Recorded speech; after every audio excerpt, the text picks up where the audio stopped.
हाँ जी दोस्तों, उम्मीद है सब खैरियत से होंगे। आज आपके लिए एक डिफरेंट वीडियो, और मज़ा ना आए तो पैसे वापस, ठीक है? रेस्टोरेंटों की खिदमत करते-करते, उनको खाने पकाते हुए देख-देख के मुझे भी चस्का पड़ गया। तो हर कोई कहता है मैं आज आपके लिए ऐसी रेसिपी लाया हूँ, मैं आपके लिए ऐसी रेसिपी लाया हूँ। तो चलिए मेरे साथ किचन में, मैं आपके लिए कौन-सी रेसिपी लाया हूँ, तो चलिए। तो दोस्तों आज मैं आपको एक स्पेशल चीज़ दिखाता हूँ, स्पेशल रेसिपी से बना हुआ और क्विक बना हुआ। जल्दी में आप अगर कुछ है नहीं तो आप इस तरह तैयार करके खा सकते हैं।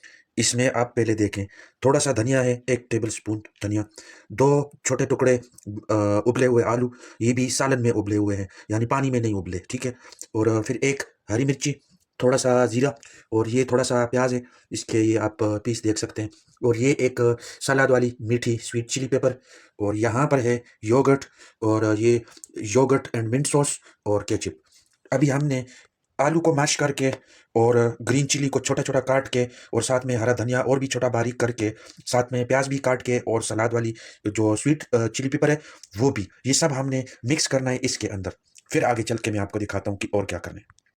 अच्छा जी, अभी आप देख सकते हैं कि हमने जो मिंट सॉस, केचप और योगर्ट मिक्स करके, तो उसमें हमने आलू मैश करके बिल्कुल पेस्ट बना दिया, बिल्कुल ऐसा। ये देखें, हमने बिल्कुल इसका मैदा कर दिया बिल्कुल इसको।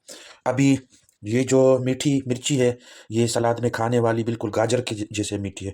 फिर साथ में ऑनियन जो हमने दिखाया पहले, और ये हमने धनिया और मिर्ची दोनों को बारीक कर दिया और मज़ीद बारीक कर दिया। हम ज़ीरे को कूट भी सकते हैं, लेकिन चलिए मैं ऐसे ही पसंद करता हूँ, तो इसलिए मैंने छोड़ दिया। और अगर आप चाहें तो इसमें आप चिली वग़ैरह या कोई चीज़ इसको में आपको पसंद ना हो, तो बेशक आप उसको निकाल भी सकते हैं या डाल भी सकते हैं, और मज़ीद इसमें अगर आप चाहें तो अंडा वग़ैरह वो भी मिला सकते हैं। उसकी तरकीब ज़रा आप थोड़ा डिफ़रेंट तरीके से करें। ये मैं अभी आपको दिखाता हूँ कि ये सब चीज़ें जो पड़ी हैं, ये अभी हमने उसमें मिक्स करनी है। अभी थोड़ा-सा इसमें मैं जो काली मिर्च का पाउडर है वो थोड़ा मिक्स कर देता हूँ, और थोड़ा-सा हस्बे ज़ायक़ा नमक मिला देते हैं, और फिर अभी इसको हम मिक्स कर देते हैं। अच्छी तरह से मिक्स करेंगे, और थोड़ा-सा इसमें पानी डालने की ज़रूरत है, क्योंकि ये थोड़ा सख्त हो गया है। तो इसमें थोड़ा पानी डाल लेते हैं, नरम कर लेते हैं। सिर्फ़ हल्का-सा पानी डालेंगे इसमें, आधा सा चम्मच। चलिए जी, अभी तवा गरम हो गया, और ये तैयार पराठे हैं फ्रोज़न, ये मैंने इसके ऊपर डाल दिया, और हल्का-सा मैं इसको गरम करूँगा, फिर ये पेस्ट इसके ऊपर डालूँगा। अभी मैं इसके ऊपर ये पेस्ट डालने लगा हूँ, ताकि जब तक ये गरम हो तो साथ में ये भी हो जाए। इसको बिल्कुल एक जैसे हिसाब से, ख़ासकर जो बाहर वाली साइड है, तो उसका बहुत ही ख़्याल रखना है कि उस तक आपने ये लेके जानी है कि उसका किनारा खाली न रहे।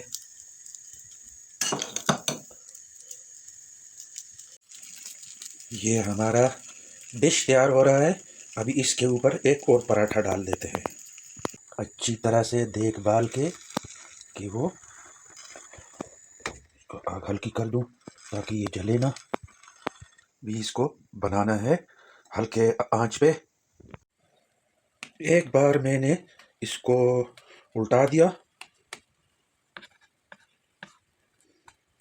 इसको अभी हल्की आंच पे बनाना है, ताकि इसके अंदर जो हमने चीज़ें वगैरह मिक्स की हैं वो भी हल्के से गर्म होके पक जाएं, और पराठा जो 2 पराठे हमने डाले हैं, तो ये भी अंदर तक दोनों पक जाएं।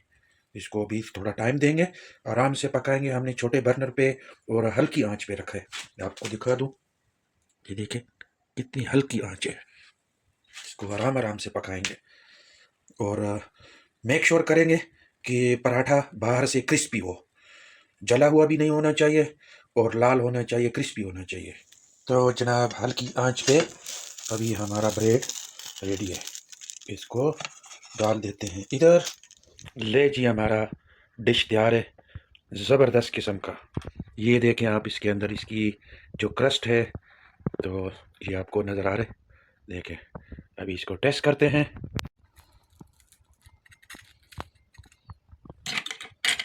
बल्कि मैं तो इसको